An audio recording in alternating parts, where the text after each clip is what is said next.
चलिए, S limited की balance sheet हमको यहाँ पर दी हुई है। बैलेंस शीट के अंदर क्या क्या हमारे पास आइटम है, एक बार वो मैं यहाँ पर बता देता हूँ। 3750 non participating preference share, preference share दे रखे हैं, 100 रुपये फेस वैल्यू है और 3750 नंबर हैं, तो कुल मिलाकर के 3,75,000 preference share capital. Equity share capital है 7,50,000। रिजर्व दे रखा आपको 7,50,000 रुपए का। और इसके अंदर एक प्रोविजन फॉर टैक्स का अमाउंट भी शामिल है। प्रोविजन फॉर टैक्स 1,12,500 का अमाउंट इसमें शामिल है। ये हो गया आपका पहले नंबर का स्पेशल पॉइंट। और आगे देखते हैं, डिबेंचर आपको दे रखे हैं 3,75,000 के, लोन्स में आपको दे रखा है लोन है 75,000 के, क्रेडिटर्स 1,12,500। अब आपको दे रखा है प्रॉफिट एंड लॉस अकाउंट का बैलेंस।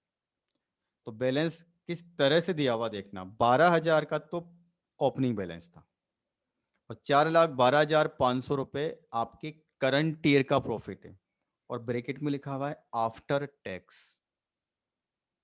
ये 4,12,500 4,12,500 का जो प्रॉफिट है ये आफ्टर टैक्स है। ठीक है, बैलेंस शीट की लायबिलिटी साइड का टोटल हो गया। उसके बाद असेट में आपको क्या क्या दिया हुआ है, तो एक एक आइटम देख लेते हैं। गुडविल, अब चूंकि चैप्टर ही हम गुडविल पढ़ रहे हैं तो गुडविल तो हमको कैलकुलेट करना है। ठीक है, तो ये गुडविल तो हमारे लिए कैसी होगी, इररिलेवेंट। लैंड और बिल्डिंग आपको दे रखा है 150 का, प्लांट मशीन है 1125। अब ध्यान देना, ये दोनों बुक वैल्यू पर है। बुक वैल्यू का मतलब ये जो इन्होंने वैल्यू यहां पर दे रखी है ना, कॉस्ट में से डेप्रिसिएशन इन्होंने माइनस कर दिया है। कौन सी असेट का, लैंड बिल्डिंग का, प्लांट और मशीन का। लेकिन जो मोटर व्हीकल है, मोटर व्हीकल के लिए इन्होंने जो इंफॉर्मेशन आपको दे रखी ना, वो समझना ध्यान से। मोटर व्हीकल 15,000 एट कॉस्ट है। दूसरा स्पेशल पॉइंट, लैंड और बिल्डिंग और प्लांट और मशीन जो असेट है ये एट कॉस्ट नहीं है, लागत पर नहीं है, ये शुद्ध मूल्य पर है, नेट वैल्यू। नेट वैल्यू का मतलब होता है कॉस्ट में से डेप्रिसिएशन माइनस हो चुका है। लेकिन ये जो मोटर व्हीकल है 15,000 रुपए की, ये इसकी कॉस्ट है और इसको 30 सितंबर 2012 को परचेस किया गया था। अब आप सब लोग ध्यान से समझें, सितंबर 2012 में इसको परचेस किया। इसे मोटर व्हीकल को यहां पर लागत पर दिखाया हुआ है और मोटर व्हीकल का प्रोविजन फॉर डेप्रिसिएशन भी हमको यहां पर लायबिलिटी साइड में अलग से नहीं दिखाई दे रहा है। इसका मतलब यह है अभी तक इस असेट के ऊपर डेप्रिसिएशन नहीं लगा। ये इसका स्पेशल पॉइंट आप बोल सकते हो। ये जो 15,000 रुपए की लागत का एक असेट आपको दे रखी है, किसी भी असेट को बैलेंस शीट में दो तरह से दिखाया जाता है। या तो उसका जो डेप्रिसिएशन है, जिसको हम बोलते हैं यहाँ पर अक्यूमुलेटेड डेप्रिसिएशन, उसे हम यहाँ पर बैलेंस शीट में लायबिलिटी साइड में दिखा दें और असेट को कॉस्ट पर यहाँ पे दिखा दें।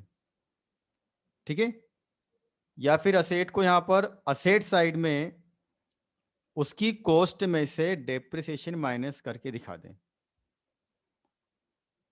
अब ये जो मोटर व्हीकल है, इसको यहाँ पर कॉस्ट पे तो दिखाया हुआ है, लेकिन इसका डेप्रिसिएशन कहीं पर भी हमको यहाँ पर लायबिलिटी साइड में दिखाई नहीं दे रहा। इसका मतलब ये है कि इसके ऊपर अभी तक एक बार भी डेप्रिसिएशन नहीं लगाया गया।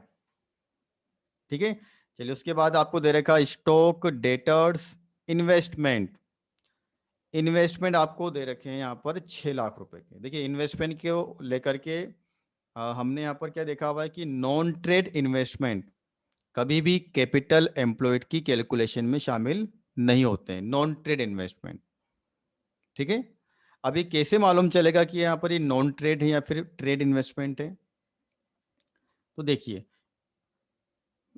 ट्रेड इन्वेस्टमेंट उसको बोलते हैं जैसे एक ऐसा इन्वेस्टमेंट जो हमारी बिजनेस की किसी असेट की वैल्यू में जो कमी होगी उसको कवर करने के लिए, उसको बाद में फ्यूचर में परचेस करने के लिए अगर हमने इन्वेस्टमेंट किया हुआ है तो वो ट्रेड इन्वेस्टमेंट है। अब इसको ब्रैकेट में देखो, अभी तक जितने भी हमने यहाँ पर क्वेश्चन किए थे उसमें जो इन्वेस्टमेंट आ रहे थे उसको हमने बोला था नॉन ट्रेड इन्वेस्टमेंट। लेकिन यहाँ पर एक इन्फॉर्मेशन ध्यान से देखिए, ये जो इन्वेस्टमेंट एस लिमिटेड ने किया है वो इन्वेस्टमेंट क्यों किया? प्लांट और मशीन को कुछ समय के बाद रिप्लेस करना होता है, क्योंकि मशीन है चलेगी तो वो उसके ऊपर डेप्रिसिएशन लगेगा, वो खराब भी होगी। तो रिप्लेसमेंट जब किया जाएगा तो कंपनी को एक अच्छे अमाउंट की, हैवी अमाउंट की आवश्यकता होगी। तो उसके लिए कंपनी ने पहले से यहाँ पर एक अरेंजमेंट किया हुआ है, उसने 6 लाख रुपए का इन्वेस्टमेंट कहीं पर कर रखा है, ये सोच करके कि 4 साल 5 साल 6 साल के बाद में जब वो प्लांट और मशीन हम दूसरा लेकर आएंगे तब हमें कुछ पैसों की आवश्यकता होगी, तो उसके लिए इन्वेस्टमेंट आज ही कर दिया। इसको बोलते हैं ट्रेड इन्वेस्टमेंट। व्यापार के लिए किया गया इन्वेस्टमेंट, व्यापार के लिए। एक होता है नॉर्मल इन्वेस्टमेंट, जैसे मान लो आपने पैसे बैंक में जमा करा दिए, वहां से ब्याज मिल रहा है, तो उसका कनेक्शन कोई हमारे बिजनेस की एक्टिविटी से नहीं है। आपने पैसा कमाया, पैसा बच गया आपके पास में, तो आपने उसको बैंक में जमा करा दिया, कोई कंपनी के शेयर परचेस कर लिए, वो एक नॉन ट्रेड इन्वेस्टमेंट की कैटेगरी में आता है। ठीक है, किसी कंपनी के शेयर परचेस करना वो नॉन ट्रेड में आता है। चलिए, कैश एंड बैंक बैलेंस आपको दे रखा है, discount on debenture, under writing commission. तो ये जो दो एसेट है ना जो बादी बाद में दिख रही है आपको, ये होती है फिक्टिशियस असेट, कृत्रिम संपत्तियां। कैपिटल एम्प्लॉयड की जब हम कैलकुलेशन करते हैं उस समय हम असेट माइनस लायबिलिटी लेते हैं, असेट माइनस लायबिलिटी। तो जो फिक्टिशियस असेट होती है, कृत्रिम संपत्तियां, तो जब मैंने आपको इसका बताया था फॉर्मेट, तब कहा था फिक्टिशियस असेट कभी भी कैपिटल एम्प्लॉयड की कैलकुलेशन में शामिल नहीं होती है।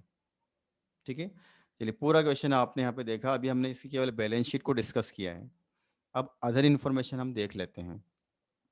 पहले इन्फॉर्मेशन है लैंड और बिल्डिंग की इन्होंने मार्केट वैल्यू दे रखी है, प्लांट और मशीन की मार्केट वैल्यू दे रखी है। क्या करना है, बोलो क्या करना है? लैंड और building fix asset, fix asset की वैल्यू अगर आपको दे रखी है इंक्रीज और डिक्रीज होकर के, तो आपको दो जगह इसका समायोजन करना होता है। एक तो क्लोजिंग कैपिटल एम्प्लॉयड, जब आप निकालोगे तब आप असेट लेते हो, तो वहां पर आपको लेनी है आज की असेट। तो लैंड और बिल्डिंग को 150 पे नहीं लेना है, लैंड और बिल्डिंग को आपको 150 पे नहीं लेना है। जब आप कैपिटल एम्प्लॉय निकालोगे आपको लेना है 4,50,000 पर। दूसरी कैलकुलेशन इसकी होती है असेट की वैल्यू बढ़ने से क्या डेप्रिसिएशन फ्यूचर में बढ़ने वाला है? हाँ, उसको बोलते हैं एडिशनल डेप्रिसिएशन। तो वो एडिशनल डेप्रिसिएशन आपको स्टेप नंबर 3 में जब आप फ्यूचर मेंटेनेबल प्रॉफिट कैलकुलेट करते हो तब आपको उसके बारे में सोचना होगा। इसी प्रकार प्लांट जो 11,25,000 रुपए का था, वो प्लांट आज आ गया 9 लाख रुपए की वैल्यू के ऊपर। तो इसका भी वही कैलकुलेशन, क्लोजिंग कैपिटल एम्प्लॉयड में इसको आपको देखना होगा। प्लस प्लांट की वैल्यू कम हो गई, इसका मतलब अब फ्यूचर में डेप्रिसिएशन कम लगेगा, तो उसको बोलते हैं saving in depreciation, saving in depreciation. ठीक है, इन्वेस्टमेंट की मार्केट वैल्यू आपको दे रखी है, इसके बारे में बताता हूं मैं आपको। बुक डेप्ट मतलब डेटर्स आपको दे रखे हैं, उसमें से 10% डूब गए। ठीक है, अदर इंफॉर्मेशन जो है उसमें जो डेप्रिसिएशन की रेट आपको दे रखी है, मोटर व्हीकल के ऊपर 20%, बिल्डिंग के ऊपर 10%, प्लांट के ऊपर 15%, और जो गुडविल है वो आपको निकालना है इसमें यहाँ पर एन्यूटी मेथड से, मतलब आपको सुपर प्रॉफिट कैलकुलेट करना होता है एन्यूटी मेथड के लिए। ठीक है, चलिए एक एक स्टेप हम यहाँ पर समझेंगे। अब इसकी ये शुरुआत कहाँ से होती है हमारी यहाँ पर, देखिए सबसे पहले हमारी इसमें स्टार्टिंग होती है स्टेप नंबर 1, जिसको मैं बोलता हूँ यहाँ पर कैलकुलेशन ऑफ एडजस्टेड प्रॉफिट। अब जो प्रॉफिट हमको एडजस्ट करना है उसके लिए हमको पहले देखना होता है कि क्या 4 से लेके 5 साल के प्रॉफिट हमको क्वेश्चन में दे रखे हैं क्या। तो हमें इस क्वेश्चन के अंदर 4 to 5 ईयर्स प्रॉफिट नहीं दिए हुए हैं, मतलब हमें केवल एक प्रॉफिट मालूम है करंट ईयर का। तो हमारी जो स्टार्टिंग यहाँ पर होगी वो कहाँ से होगी, करंट ईयर प्रॉफिट से। अब करंट ईयर प्रॉफिट हमें कहाँ दिया हुआ, तो आप सभी लोग ध्यान से देखिए बैलेंस शीट को। अब मैं आपको एक एक पॉइंट यहाँ पर समझाता हूँ सॉल्यूशन का। हमें करंट ईयर प्रॉफिट लेना है, तो बैलेंस शीट में करंट ईयर प्रॉफिट आपको दे रखा है 4,12,500। दूसरी बात, जब हम करंट ईयर प्रॉफिट को यहाँ पर लेंगे तो वो आफ्टर टैक्स होना चाहिए, और ये आफ्टर टैक्स है। ठीक है, चलिए हमने स्टार्टिंग किया इसका। तो सबसे पहले हमने क्या लिया, करंट ईयर प्रॉफिट 4,12,500। अब हमारा जो कैलकुलेशन है, क्या कोई एबनॉर्मल नेचर का ट्रांजैक्शन हमको दिखाई दे रहा है जिसको हम यहाँ पर स्टेप नंबर 1 के अंदर एडजस्ट कर सकते हैं? ठीक है, अगर नहीं कर सकते तो फिर हमको स्टेप नंबर 2 पर आना, जिसको बोलते हैं एवरेज प्रॉफिट। चूंकि हमारे पास यहाँ पर प्रॉफिट केवल 1 साल का ही है, इसलिए यही हमारा एवरेज प्रॉफिट है। अब हमको आगे यहाँ पर क्या करना है, जैसा हम फ्यूचर मेंटेनेबल प्रॉफिट निकालते हैं, जिसमें स्टेप नंबर 3 क्या होता है, फ्यूचर में अगर कोई एक्सपेंडिचर बढ़ता है तो उसका समायोजन करना होता है। तो आप लोग यहाँ पर देखिए, हमारे पास 2 असेट थी, लैंड और बिल्डिंग, और प्लांट और मशीन। तो आप देखिए यहाँ पर लैंड 150 से 450 हो गया, तो असेट की वैल्यू बढ़ गई, कितने से बढ़ी, तो 4,50,000 माइनस 1,50,000, 3 लाख रुपए से असेट की वैल्यू बढ़ गई। ठीक है, तो असेट की वैल्यू बढ़ने का मतलब इसके ऊपर अब डेप्रिसिएशन फ्यूचर में बढ़ेगा, उसको बोलते हैं एडिशनल डेप्रिसिएशन। तो 3 लाख के ऊपर आपको 10% की रेट से डेप्रिसिएशन लगाना है, तो वो आएगा 30,000 का। मतलब ये एडिशनल डेप्रिसिएशन हमको फ्यूचर मेंटेनेबल प्रॉफिट कैलकुलेट करते समय माइनस करना है, क्योंकि फ्यूचर में एक्सपेंडिचर आपका बढ़ गया। ठीक है, उसके बाद में हम बात करते हैं प्लांट और मशीन की। तो प्लांट हमारी बैलेंस शीट में था 1125 का। अब ध्यान रखना, ये नेगेटिव हो गया, मतलब कम हो गया। कम कैसे हुआ, 9 लाख का हो गया। तो 1125 का प्लांट था, आज उसकी जब हमने यहाँ पर मार्केट वैल्यू निकाली तो वो 9 लाख रुपए आती है, मतलब 2,25,000 रुपये से वैल्यू बढ़ गई। अब इसके ऊपर हम जो डेप्रेशन कैलकुलेट करेंगे, तो सबसे पहले आपको समझना होगा, उसको एडिशनल डेप्रेशन नहीं बोलते, उसको बोलते हैं सेविंग, सेविंग इन डेप्रिसिएशन।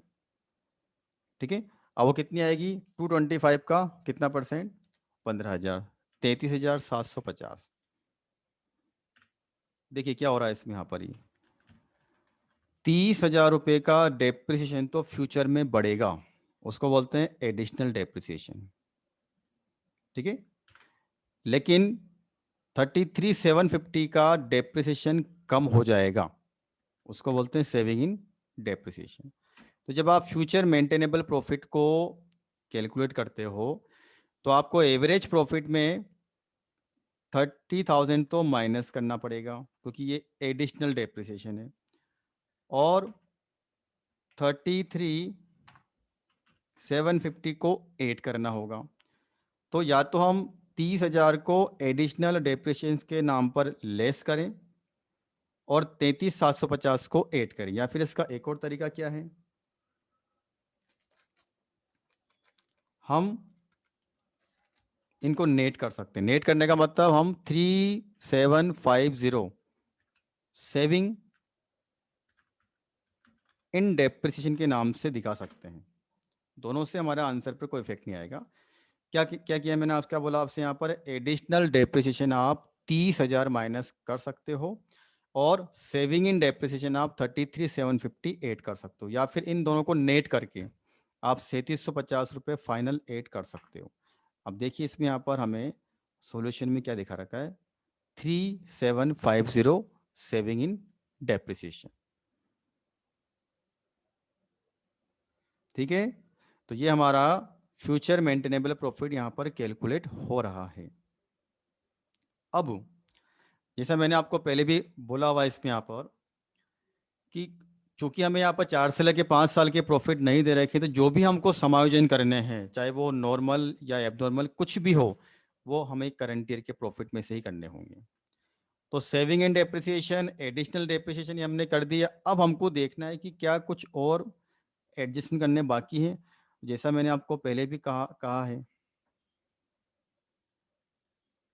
कि करंट असेट में यदि कोई परिवर्तन होता है, इंक्रीज और डिक्रीज इन करंट असेट और करंट लायबिलिटी, करंट असेट में अगर कोई डिक्रीज या कोई इंक्रीज होता है तो उसको भी आपको करंट ईयर के प्रॉफिट में से ही एडलेस करना है।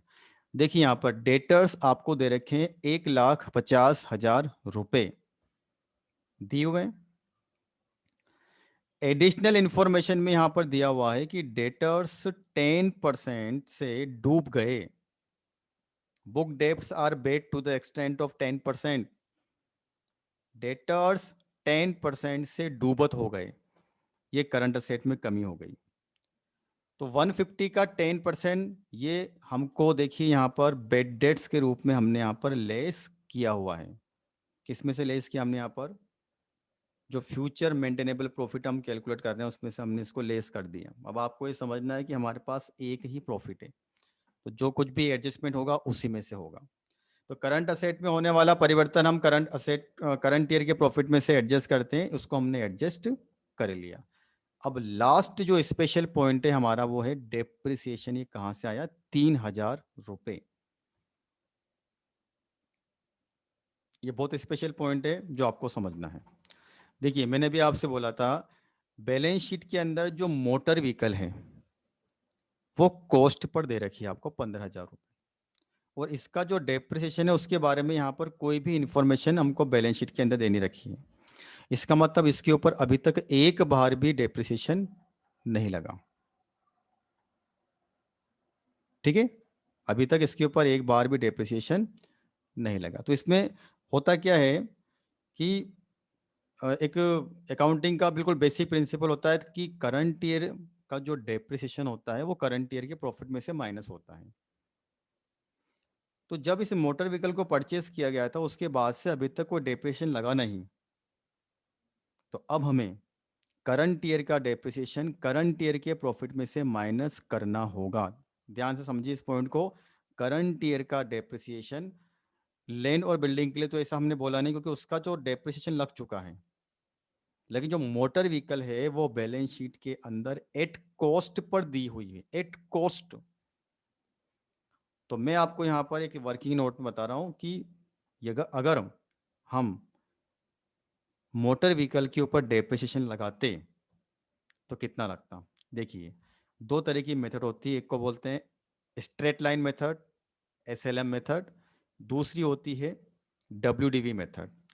तो मोटर व्हीकल के ऊपर एसएलएम मेथड से डेप्रिसिएशन लगाने के लिए बोला गया है। तो देखिए सबसे पहले आप डेट देखना क्वेश्चन के अंदर, हमने ये मोटर व्हीकल परचेज किया था 30 सितंबर 2012 को। हमारी ये जो बैलेंस शीट है ये 31 मार्च 2014 की है। इसका मतलब लगभग 1.5 साल पहले हमने ये असेट परचेज की थी। तो सबसे पहले तो बता दूं मैं आपको आपको जो डेप्रिसिएशन लगाना है वो लगेगा 12-13 का फर्स्ट ईयर में, उसके बाद 13-14 का। तो देखिए सबसे पहले फर्स्ट ईयर में हमने डेप्रिसिएशन यहाँ पर कैलकुलेट किया 2012-13। ध्यान से समझना है इसको आप, 2012-13 का डेप्रिसिएशन कैसे निकला? कॉस्ट ऑफ असेट, ठीक है, into rate of depreciation into 1/2। अब 1/2 क्यों किया?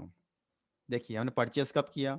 सितंबर। तो सितंबर, अक्टूबर, नवंबर, सितंबर में कब परचेस किया? 30 तारीख को। मतलब अक्टूबर, नवंबर, दिसंबर, जनवरी, फरवरी, मार्च, 6 महीने का डेप्रिसिएशन हमने इस पे लगाया। तो वो कितना आया? 1,500 रुपये। ये फर्स्ट ईयर का है, ध्यान रखिएगा, फर्स्ट ईयर का। अब आता हमारा सेकेंड ईयर जो हमारा करंट ईयर है 13 और 14। तो करंट ईयर में इसका जो डेप्रिसिएशन आएगा वो कितना आएगा? 15,000 इंटू 20%, क्योंकि यहाँ पर ये पूरे साल भर मशीन काम आ रही है। तो और एसएलएम के अंदर क्या होता है कि अमाउंट सेम रहते हैं। तो 3,000 रुपये का हमारा डेप्रिसिएशन था। फर्स्ट ईयर में आधा इसलिए किया क्योंकि हमारी असेट 6 महीने ही काम आएगी। उसके बाद रेगुलर 3,000 रुपये का डेप्रिसिएशन लगेगा। तो अब हमको ये समझना है कि ये 3,000 रुपये क्या ये करंट ईयर का डेप्रिसिएशन है, जिसको हमें करंट ईयर के प्रॉफिट में से माइनस करना होगा। देखिए ये 3,000 रुपये का हमने यहाँ पर डेप्रिसिएशन लेस किया। क्यों किया? क्योंकि इसको लेस नहीं किया गया था, जिस तरह की इंफॉर्मेशन हमारे पास क्वेश्चन में है। ठीक है, तो हमने क्या किया, हमने यहाँ पर फ्यूचर मेंटेनेबल प्रॉफिट कैलकुलेट कर लिया, जो हमारा कितना आता है 3,98,250 रुपीज, 3,98,250 रुपया। ये है हमारा फ्यूचर मेंटेनेबल प्रॉफिट या एक्चुअल एवरेज प्रॉफिट। ठीक है, चलिए अब इसी प्रकार इस क्वेश्चन को आगे बढ़ाते हैं। मेन कैलकुलेशन हमने यहाँ पर देखी, इसके बाद हमको यहाँ पर क्लोजिंग कैपिटल एम्प्लॉयड का कैलकुलेशन करना है। ठीक है, तो जैसे मैंने आपको बता रखा है इसमें यहाँ पर कि कोई सी भी एसेट आप लेते हो, अगर उसकी मार्केट वैल्यू आपको दे रखी है तो मार्केट वैल्यू पे लेना है। लैंड बिल्डिंग को 450 पे लिया, प्लांट मशीन को 9 लाख पे लिया, मोटर व्हीकल को बुक वैल्यू पे लिया। स्पेशल कैलकुलेशन फिर से 1.5 साल का डेप्रिसिएशन हमने माइनस किया, तो 15,000 में से 45 रुपये हमने माइनस किए। देखिए हम जब किसी असेट को लेते हैं कैपिटल एम्प्लॉयड की कैलकुलेशन में, तो दो तरह से लेते हैं, तो मार्केट वैल्यू पर या फिर बुक वैल्यू पर। तो लैंड बिल्डिंग प्लांट मशीन हमने मार्केट वैल्यू पर ले ली, मोटर व्हीकल को लिया बुक वैल्यू पर। क्यों लिया बुक वैल्यू पर? क्योंकि इसकी मार्केट वैल्यू हमको दे नहीं रखी है। ठीक है, बुक वैल्यू पे कैसे लेते हैं, जितना भी डेप्रेशन इसके ऊपर अभी तक लग चुका है या लगाना चाहिए था, तो 1.5 साल का डेप्रेशन हमने अभी कैलकुलेट किया। 1,500 रुपये तो फर्स्ट ईयर के, 3,000 रुपये सेकेंड ईयर के, कितना हो गया टोटल 4,500 रुपया। ठीक है, तो 15,000 में से हमने 4,500 माइनस किया, तो हमें आज इसकी WDV कितनी मिलती है, मतलब आज इसकी वैल्यू कितनी मिलती है, बुक वैल्यू 10,500 रुपया। मोस्ट इंपॉर्टेंट कैलकुलेशन देखिए, 10,500 रुपये यहाँ पे आ रहा है कैपिटल एम्प्लॉयड की कैलकुलेशन में। ठीक है, चलिए आगे बढ़ते हैं। उसके बाद स्टॉक आपको दे रखा है, बुक वैल्यू पर ले लिया हमने। डेटर्स 1.5 लाख रुपए के थे, उसमें से 15,000 के डूब गए, कितने बचे 135। इन्वेस्टमेंट जैसे मैंने भी बताया आपको, गुडविल की कैलकुलेशन में इन्वेस्टमेंट हम अभी तक नहीं लेते थे क्योंकि वो नॉन ट्रेड होते थे। अब इसमें यहाँ पर ये ट्रेड इन्वेस्टमेंट है, तो हमको इसको आज की प्राइस पे लेना है, और इन्वेस्टमेंट की आज की प्राइस आपको दे रखी है 5,85,000 क्वेश्चन में गिवन है। ठीक है, और इन्वेस्टमेंट के ऊपर ध्यान रखिए, कभी डिप्रेशन नहीं लगता है।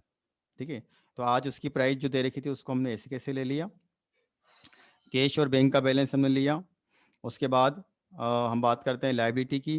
तो लायबिलिटी में हमको ध्यान से देखना, लायबिलिटी में आती है current liability and non current liability including provision for tax. देखिए डिबेंचर लेना है, लोन लेना है, क्रेडिटर्स लेना है, और प्रोविजन फॉर टैक्स लेना। आपको भले लगता है कि रिजर्व है, लेकिन ये करंट लायबिलिटी में आता है, प्रोविजन फॉर टैक्स। ठीक है, देखिए ये हमने 4 आइटम यहाँ पर ले लिए। तो हमारी जो क्लोजिंग कैपिटल एम्प्लॉयड वो आती है 1938,750।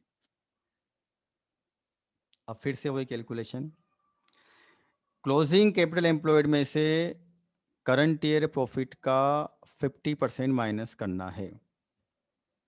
तो 50% जब आप माइनस करोगे, तो उसमें एक तो करंट असेट में होने वाला परिवर्तन और करंट ईयर के एक्सपेंडिचर, एक और पॉइंट मैंने ऐड किया, करंट ईयर के एक्सपेंडिचर अगर एड लेस नहीं हो रहे हैं तो पहले लेस करना है। तो देखिए 4,12,500 रुपये का प्रॉफिट था, सेविंग इन डेप्रिसिएशन, इसका समायोजन यहाँ पे नहीं होता है जब हम यहाँ पर 50% लेते हैं।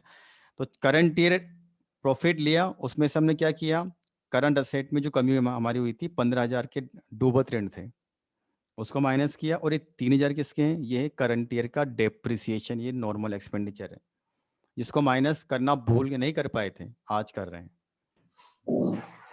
ठीक है, तो इस तरह से हमारी आती है इसमें यहाँ पर एवरेज कैपिटल एम्प्लॉयड।